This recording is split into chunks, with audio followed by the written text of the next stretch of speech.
session of the We start very summit, soon. which will be followed immediately by the networking reception. So this is coming up. And, well, I'm delighted to welcome on stage Joakim Ramsberg, who is the head of science and society at the Swedish Brain Foundation, and obviously Fred Destrebecq, the executive director of the EBC, joins in for a brief exchange on what does all this mean for Europe's strategy. And Eyre, the executive director of Brain Capital Alliance, and also of the newly created Global Brain Economy Initiative, will join us from San Francisco online. So I would like to start, Joakim, with you, because you've been listening attentively to the discussions since this morning. And if you were to extract now, what are the most actionable ideas that came to your mind? What would be top of your list? Okay. Yeah. Oh, yeah. After a long day of this is like trying to drink water from the Niagara Falls or something. You know, it's so many things. And so I guess my main takeaway came very early in the morning when Bill said that we should cover Sweden in 100 euro notes. I think let's do that. So that was one key takeaway. But apart from that, I think it's been extremely interesting to hear these different perspectives and get a full, the whole spectrum of things that are encompassed in the brain economy concept. And to me, that's maybe both the blessing and the curse, which I think has been also clear during this day. Okay, Harris, can you hear us? And can we see the Zoom? I can hear you. Oh, wonderful. Warm welcome. A magic appearance. You are being applauded by the crowd. So I don't know if Harris will reveal the reason why he couldn't make it to Brussels, but he couldn't make it to Brussels, but he's been with us in spirit from the very beginning. And Harris, if you could tell us, how does what we have discussed here in Brussels fit into the global effort which you are advancing through the Global Brain Economy Initiative? Yes, well, thanks for having me. I am not with you guys because I had a new child 12 days ago. And so, good news, but I'm not traveling far from home. There's a little echo. The baby boy is healthy and well. There's a little echo in the system, so I'm going to try to focus and not get distracted. The Global Brain Economy Initiative was established in Davos the day after the World Economic Forum McKinsey Health Institute Brain Economy report was published. The Global Brain Economy Initiative is a global coordinating entity to coordinate the activities that we now have happening in the four corners of the globe. Europe is really important to the Global Brain Economy Initiative, and we look forward to digesting more about what you've been all talking about and brainstorming and planning today, and integrating that into our global strategy. To Joakim's point, we do need to get very specific about how we move forward with tangible projects. And so I'll share with you some of the marquee projects that we've been developing in the last couple of months to share and say that we're very inclusive and welcome engagement. The first element is around science, where we have had approved a Nature Medicine Brain Economy Commission. This will be the scientific underpinnings of the brain economy for the next couple of years.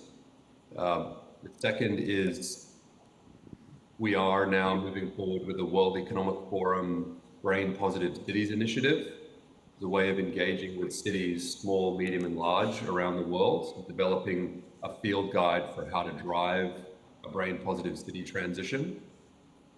Third is around financing. We are moving forward with brain lens investing, pioneering that, articulating it, driving it into the mindsets of development banks, commercial banks, central bank governors, and the impact investing field.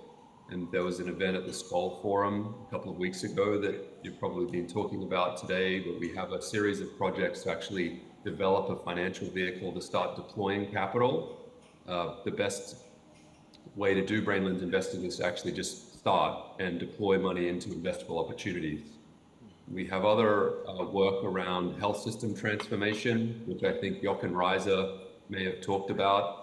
How do you take a health system and a medical university through a brain economy transition across clinical care, innovation, education, workforce, community engagement? So these are some examples of tangible projects that we're driving, and again, want to involve European companies, academics, and politicians and thinkers and think tankers as well. So I'll leave it there for a while. Hopefully that gives a sense of where we're going.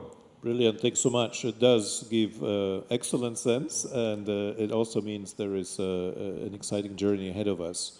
Joakim, on the health systems transformation, indeed, how would you, I mean, what is your reaction to the brain economy dimension of the work on health systems transformation? Would it be a meaningful contribution? Oh yeah. I think it's one of those really tangible parts of the brain economy that it's very easy to build a very, very strong narrative around all parts of this, really, that we need to be a lot better at managing brain disorders in whatever kind they come, and it has such tangible economic consequences as well. So, and I think that's really one of the strongest pillars of the brain economy, and I think and as I said, I think that narrative is strong, but it's hindered still by a lot of misconceptions about the brain, about stigma around brain disorders, and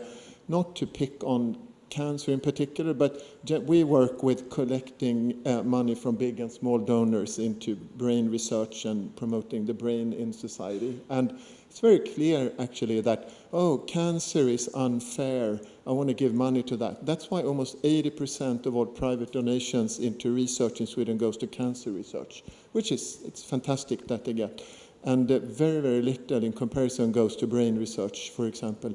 And I think there's a lot that has a lot to do with the perception of, for example, Alzheimer's disease is still perceived as a natural part of aging in most societies, and which is clearly it's not. I don't need to tell you, but it's a deadly disease.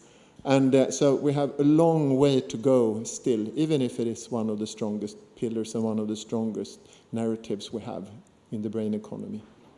Great, thank you so much. Fred, how do you find the brain economy concept, the way we have discussed it since the morning? How do you think it will resonate with our EU policymakers when they craft the agenda for the future in brain health, but also more broadly? Well, it's a very interesting question, because I was saying this on the side, chit-chatting with someone during a break, that it's now giving a new impetus to an agenda that we have been building over the years around the cost of disorders, the solutions that we need to bring, the need for investment in our society, but that we are leveling it up to a new magnitude, and we are doing so in a context that is extremely positive and extremely open, because we are all saying that the brain is the topic for the next decade or the next century. But that's obviously the case. I mean, we've been dealing with quite a few civil servants. We see colleagues from the European Commission in the room. We have obviously been engaging over the last weeks with members of the European Parliament, and we see the traction. So there is definitely a momentum, but the fact that we are now putting it in the perspective the way we have done, and that we have made it land on European shores, I think that there is this momentum to also creating a European ownership in that big agenda. One of our delegates at TBC was telling me before leaving, it's nice and a little bit, let's say, high up in the air, but it can be extremely powerful if it's landing tangibly into very concrete outcomes. And I believe this is exactly what we achieve today. Yeah, that's a very nice way of putting it. So the brain economy landing on the European shores. So today will be hopefully remembered for that.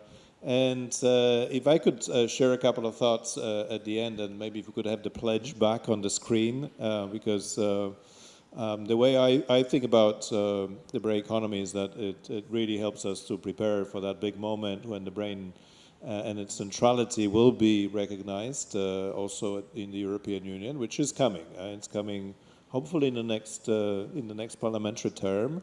But if it is coming, then we need to prepare for it. We need to have solutions ready and ideas for what it is that should be done.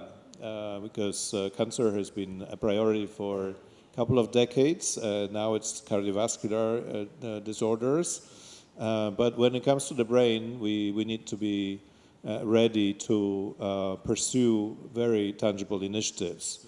That's why, the first thing in the pledge is to raise awareness, because we, I think, have seen and was probably most evident in the discussion on women's brain health that awareness still needs to be raised, maybe not in this room, but way beyond.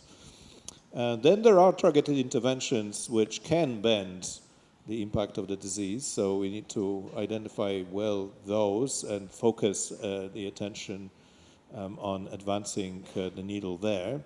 Adopting the brain lens investing approach, I was very pleased to hear the European Investment Bank also use that terminology now. So when Dana Burduja spoke about brain health, she used that term, which is great. So that means it's also now being adopted increasingly by the EIB. We had the presentation of the Brain Capital Index for Europe, and we need to deploy it, meaning translate it into tangible decisions. We need what we call here early intervention guarantee, namely that everyone should be entitled to support when the time is ripe. And that often means extremely early in the phase. We need to build a network of brain-positive cities and organizations. Upstairs we discussed the latter, meaning more the company, workplace situation. We need a blueprint for human-machine complementarity. That's the response to the challenge of AI and making the most of the human advantage.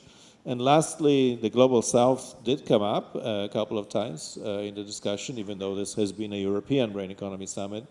And that means we need to build a global brain economy agenda. So that's a pledge, and what a pledge means is that we need to follow up on it. I think what we need to commit to doing is that when we meet here next time, these projects will be well advanced, and maybe others will be added to the list, because that is, to me, a tangible way of fulfilling the promise of the brain. Anything to add before we end?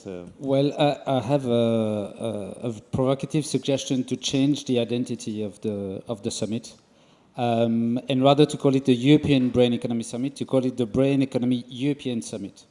It's my obsession for play on words, but if you see the acronym, it's also a way to share with you my passion for beekeeping. But also because, and the reason why I'm saying this, it's because bees are really a wonder of nature. They are very intense whenever they forage, they harvest, but they represent a community where all the members have different functions, and that community is self-perpetuating. So on that note, this is my recommendation to finish off the pledge. Very good. So we move towards bees next time around. Thank you so much. Yeah. So with that in mind, I would really like to thank everyone for coming, especially the speakers, but literally everyone who contributed to the discussion. I hope you found the experience fulfilling. It's not the end of it, because we still have the networking reception ahead of us. Please share the feedback with us. We would like to do this again if it makes sense to everyone. We do feel that the brain economy has a role to play in Europe and globally. So this journey will definitely continue. Thanks so much. Thanks to Harris for joining online, and see you next time.